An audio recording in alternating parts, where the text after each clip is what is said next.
Gente, vamos falar sobre jogadores subestimados e superestimados no futebol brasileiro? Quem são aqueles jogadores que enchem a bola demais deles, mas não são tão bons assim, portanto são superestimados? E quem são aqueles jogadores que jogaram pra caramba, mas não são reconhecidos como deviam, então são subestimados? Bom, gente, eu vou falar aqui sobre 6 jogadores brasileiros, 3 subestimados e 3 superestimados. Então vamos começar sobre os subestimados.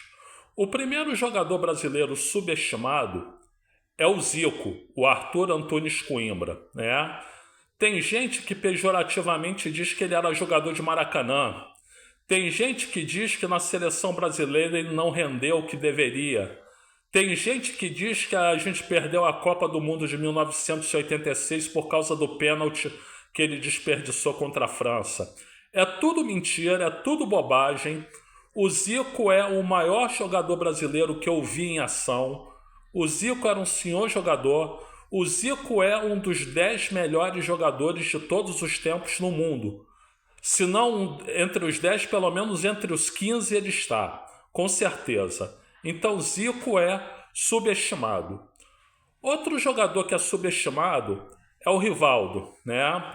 O Rivaldo, ele foi o melhor jogador brasileiro na Copa do Mundo de 1998 e o segundo melhor jogador daquela Copa.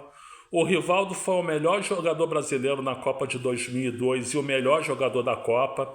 O Rivaldo tem uma carreira internacional, especialmente no Barcelona, que é de encher os olhos.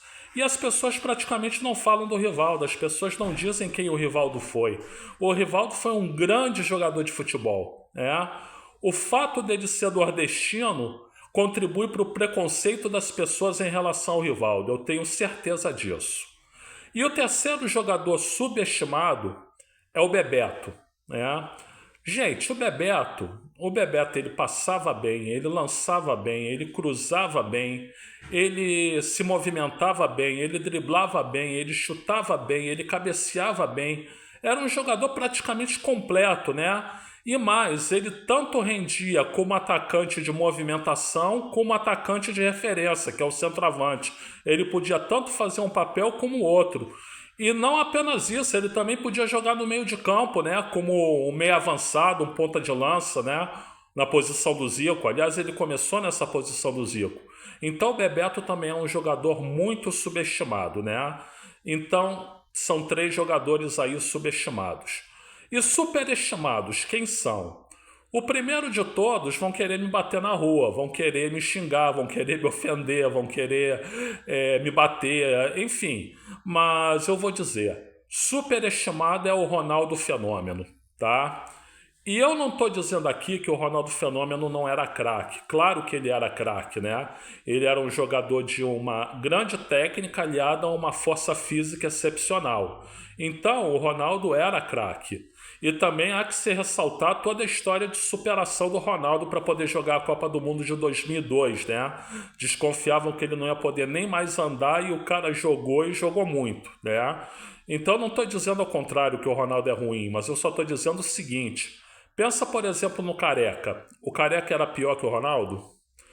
Pensa, por exemplo, no Reinaldo. O Reinaldo era pior que o Ronaldo? Pensa, por exemplo, no próprio Bebeto. O Bebeto era pior que o Ronaldo? Pois é, vamos dizer que são jogadores todos do mesmo nível, né?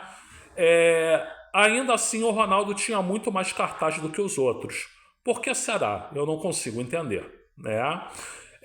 Outro jogador brasileiro que é subestimado é o nosso amigo Neymar, né? O Neymar é o seguinte, potencial para ser um super craque, um dos maiores de todos os tempos, ele sempre teve e continua tendo, né? Mas ele nunca levou a carreira profissional dele a sério. Ou melhor dizendo, talvez nos primeiros anos ele tenha levado a carreira dele profissional a sério, mas nos anos seguintes ele não levou. E aí ele começou a se machucar demais, ele começou a perder rendimento dentro de campo. Há quanto tempo que o Neymar não faz uma partida fora de série? Então ele era para ser excepcional, mas ele acabou ao longo do tempo não sendo excepcional. Portanto, ele é superestimado, né?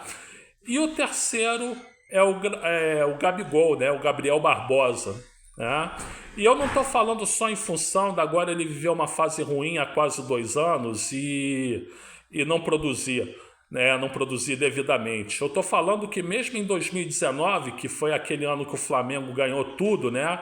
Foi o ano dourado do Flamengo, ele já não era o que diziam. Diziam que ele era o grande jogador do Flamengo e o grande ídolo do Flamengo. De jeito nenhum. O maior jogador do Flamengo em 2019 foi o Bruno Henrique, seguido muito de perto pelo Arrascaeta, né? Mas não Gabriel Barbosa. Então esses são os três superestimados. Então, resumindo, subestimados Zico, Rivaldo e Bebeto. E superestimados, né? Ronaldo Fenômeno, Neymar e Gabriel Barbosa, o Gabigol. Bom, gente, eu já tinha gravado um vídeo sobre isso, só que ficou lá no meu canal antigo, então eu estou gravando aqui de novo no canal novo, né? Mas eu vou deixar aí na descrição, nos comentários, o link do vídeo do canal antigo para quem quiser poder assistir. Eu sou o Luiz Felipe Chateaubriand e agradeço pela atenção.